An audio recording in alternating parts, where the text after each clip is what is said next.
আপোনাৰ স্কিনখন কোনটো টাইপৰ আপুনি জানেনে কেনেকৈ চিনাক্ত কৰিব বাৰু আপোনাৰ স্কিনখন কোনটো টাইপৰ হয় এনে কিছুমানে কয় যে মোৰ স্কিনখন বহুত ঘামি থাকে অইল ওলাই অইলি স্কিন বা মোৰ স্কিনখন ড্ৰাই স্কিন তেনেকৈ ঘপককৈ ক'বলৈ অকণমান টান হৈ যায় কোনটো কাৰ কি স্কিন সেইটো জানিবলৈ হ'লে কিছুমান টিপছ জনাটো দৰকাৰ তাৰ কিছুমান টিপছ আছে যে এইটো কাৰণত আমি স্কিনখন চিনাক্ত কৰোঁ টিপছকেইটা হৈছে যদি আপোনাৰ নাকৰ এই সাইডকেইটা বা ঠুটৰি এই সাইডটোত পোজবিলাক ওপেন হৈ থাকে তাৰ পৰা যদি অইল ওলাই বহুত বেছি ঘামে আপুনি তেনেহ'লে আপোনাৰ স্কিনখন অইলি স্কিন যদি আপোনাৰ পোজবিলাক ওপেন নহয় ঘাম কমকৈ ওলাই স্কিনটো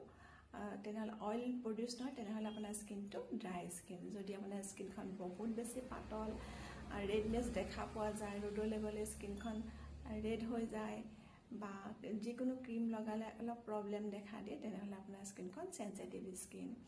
আজিৰ পৰা আপোনালোকে নিজেই চিনাক্ত কৰিব পাৰিব আপোনাৰ স্কিনখন কোনটো টাইপৰ হয় আৰু কেনেধৰণে